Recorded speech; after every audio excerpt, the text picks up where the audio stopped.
శ్రీమాత్రే నమ. జై గురు దత్తాత్రేయ నమ.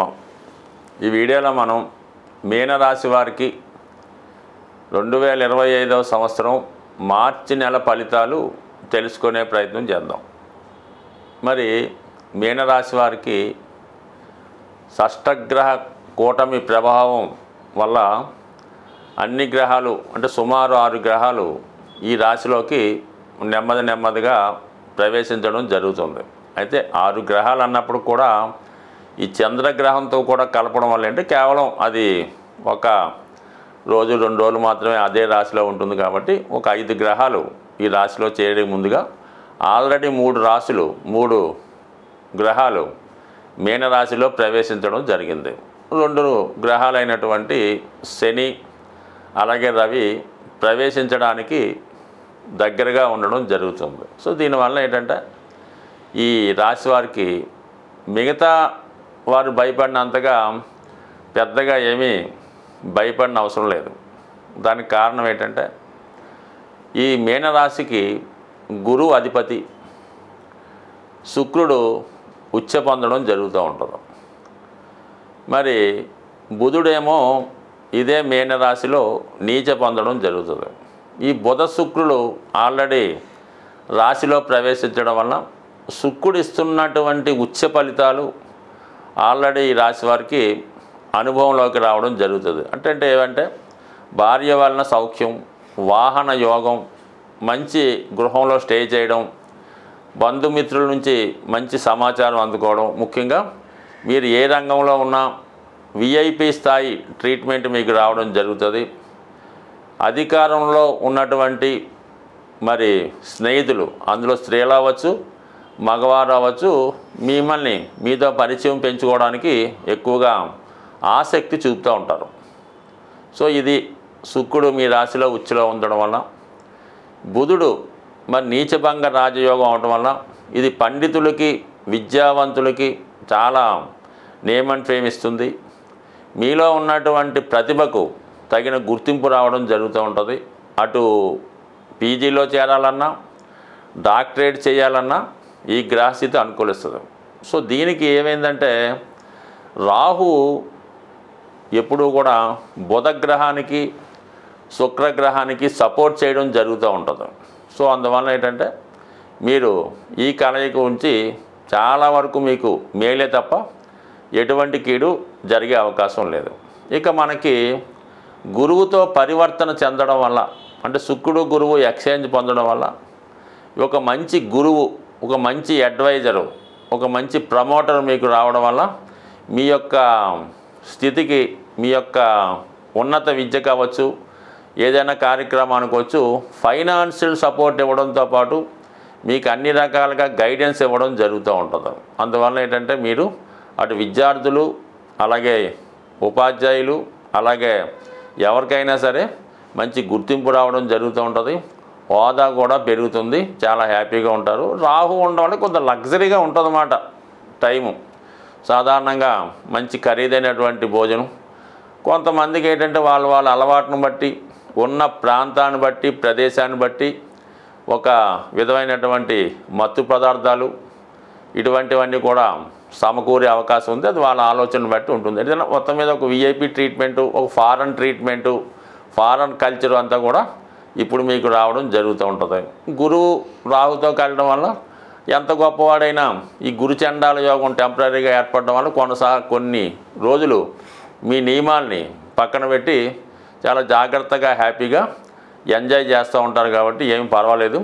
అయితే ఇది అందరికీ వర్తించే అవకాశం లేదు, ఏదో కొంతమందికి మాత్రమే వర్తిస్తారు తప్ప మామూలుగా ఉన్న వాళ్ళకి సాధారణంగా మీనరాశి వారు ఎప్పుడు కూడా తామరాకు మీద నీటి బొట్టులాగా చాలా స్వచ్ఛంగా నియమంగా ఉంటారు. వాళ్ళ యొక్క అన్వేషణ అంతా కూడా దైవాన్వేషణ, భగవంతుని చేద్దామనే ప్రయత్నంలో వాళ్ళు ఎప్పుడు కూడా ముందుంటారు. ఇది మామూలు సాధారణ జనానికి ఈ వార ఫలాలు పనిచేస్తాయి తప్ప మాస ఫలాలు అటువంటి యోగులకి మహానుభావులకి పెద్దగా వర్తించవు. అటువంటి వారు ఏమీ భయపడక్కర్లేదు. ఇంకా ఏళ్ళనాటి శనిలో 12వ స్థానంలో సంచరిస్తున్నటువంటి శని భగవానుడు మరి ఈ నెల చివరిలోనే జన్మశనిలోకి ప్రవేశిస్తూ ఉన్నాడు. ఇది ఎవరైతే ప్లేస్ మారుదాం అనుకున్నారో లేదా ఏ లండన్లోనో యుఎస్లోనో ఉన్నత విధి చేద్దాం అనుకున్న వాళ్ళకి ఆ విధంగా దూరంగా తీసుకెళ్తుంది. అలాగే ట్రాన్స్ఫర్ కోరుకున్నటువంటి వాళ్ళు కూడా ఏదన్నా ఉద్యోగంలో ట్రాన్స్ఫర్ రావడం అలాంటివి జరుగుతూ ఉంటాయి. ఇక రవి ప్రస్తుతం 1000 స్థానంలో ఉండడం వల్ల మరి ఈ మాసం అంతా కూడా మరి కొంతమందికి అయితే ప్రభుత్వానికి చెల్లించవలసిన ట్యాక్సులు చెల్లించవలసి ఉంటుంది. మరి కొంతమందికి ఏదో దగ్గర బంధువులో మీ తండ్రి గారో తల్లి గారో అస్వస్థతకు గురవడం వల్ల వారికి సేవ చేయవలసి ఉంటుంది. ఒక విధమైనటువంటి వైద్యపరమైనటువంటి ఖర్చులు అవుతాయి. ప్రభుత్వానికి చెల్లించినటువంటి పెనాల్టీలు ట్యాక్సులు చెల్లిస్తూ ఉంటారు.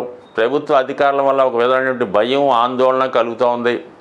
ఎప్పుడు ఏ చలానా పడతాని కొద్దిగా భయపడుతుంటారు కాబట్టి కొంచెం జాగ్రత్తగా వ్యవహరించండి. దాని తర్వాత ఈ నెల 14 తర్వాత రవి కూడా రాశిలోకి ప్రవేశించడం వల్ల చాలా వరకు ఏంటంటే మీ యొక్క ధైర్యం పెరుగుతుంది, సెల్ఫ్ కాన్ఫిడెన్స్ పెరుగుతుంది, ప్రభుత్వ సహకారం లభిస్తుంది. ఎందుకంటే అక్కడ శుక్ర బుధులతో రవి కలటం వల్ల టెంపరీగా హోదా కలిగినటువంటి వాళ్ళు మీకు సహకరించడం జరుగుతూ ఉంటుంది. అయితే ఒక విషయంలో మాత్రం ఆరోగ్యపరంగా మాత్రం అది అందరికీ కాదు, కొంతమందికి ఎక్కువ శ్రమ వలన స్వల్ప అనారోగ్యానికి గురి కావచ్చు. కాబట్టి ఆరోగ్య విషయంలో జాగ్రత్తగా ఉండండి. అలవాట్ల విషయంలో జాగ్రత్తగా ఉంటే మిగతాదంతా కూడా ఈ రాశి వారికి అంటే గురువు శుక్రుల పరివర్తన వల్ల గురువు రాశిలో ఉంటే ఎంత జాగ్రత్తగా కాపాడుకుంటాడో ఇప్పుడు అంతే జాగ్రత్తగా కాపాడుకోవడం జరుగుతూ ఉంటుంది. కాబట్టి ఎవరు ఏమీ భయపడక్కర్లేదు, హ్యాపీగా మీ పనులు మీరు చేసుకోండి. ఎటువంటి ఘోరాలు నేరాలు ఇబ్బందులు జరగవు. పైపెచ్చి ఏంటంటే ఏదో ఒక లాభం ఏదో ఒక సౌఖ్యం మీకు లభించే అవకాశం ఉంది. మన గ్రహాలన్నీ కూడా ఈ గోచారాన్ని ఈ గ్రహాల యొక్క స్థితిని అనుసరిస్తున్న వారు ఉగాది రోజు అంటే మళ్ళా గ్రహాలకి కొత్త లెక్క స్టార్ట్ అవుతుందన్నమాట. ఆ రోజే మన కొత్త పంచాంగం ప్రారంభమవుతుంది. ఆ గ్రహాలు ఆ రోజు నుంచి వాటి యొక్క పదవులు కూడా మారుతూ ఉంటాయి. టెక్నికల్గా అది పంచాంగ శ్రవణం చేస్తున్నవారు రాజు ఎవరు మంత్రి ఎవరు చెప్పడం జరుగుతుంటుంది.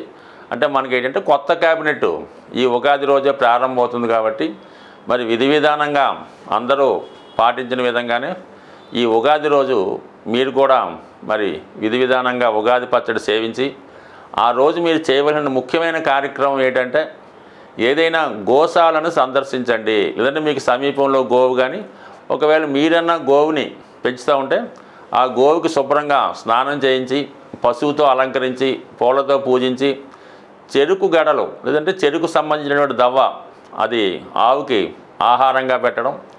అది కుదరని వారు ఒక బెల్లం మొక్క చక్కగా మంచి కడిగినటువంటి ఇస్త్రాకులో కానీ ప్లేట్లో కానీ పెట్టి విధి విధానంగా ఆవుకి పెట్టి ఆవుకి 3 ప్రదక్షిణలు చేయడం వల్ల ఈ ఉగాది మీకు చాలా ఐశ్వర్యాన్ని ఇవ్వడం జరుగుతుంటుంది. అంటే గోవే సంపద, అటు గోవుల వల్లే మనకి ఇవన్నీ కలగడం జరుగుతూ ఉంటాయి. కామధేనువు అంటే పూర్వకాలంలో సంపద అంతా కూడా గోవుల రూపంలోనే లెక్కిస్తూ ఉండేవారు.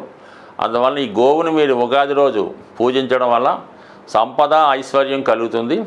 ఇంకో ముఖ్యమైన గమనిక ఏంటంటే మనకి ఈ ఆదివారం రోజు ఈ ఉగాది రావడం వల్ల చాలామంది ఈ ఆదివారం రోజు చాలా ఎంటర్టైన్మెంట్లోను విందు వినోదాల్లో ములుగు తేలుతుంటారు. కాబట్టి కేవలం ఈ ఒక్కరోజు మాత్రం దయచేసి అటువంటి ఎంటర్టైన్మెంట్ జోలికి వెళ్లకుండా ప్రశాంతంగా ఏ చాగంటి కోటేశ్వరరావు గారి ప్రవచనం వినటం కానీ లేదంటే ఏదైనా భక్తి సినిమా వీక్షించి ఆ రోజు శుభ్రంగా ఇంటి దగ్గర చక్కగా ఉండి భార్య పిల్లలతో హ్యాపీగా కాలక్షేపం చేస్తూ మంచి కాలక్షేపం చేయడం వల్ల చాలా వరకు అంటే ఏదన్నా కొత్త సంవత్సరం రోజు చేసే ఫలితం మాత్రం ఆ సంవత్సరం అంతా ఉంటుంది. కాబట్టి సాధ్యమైనంత వరకు మరి ఆదివారం చాలామందికి చిన్న చిన్న బలహీనతలు ఉంటాయి. కాబట్టి ఈ ఒక్క రోజు మాత్రం మీరు దాన్ని తగ్గించుకోండి.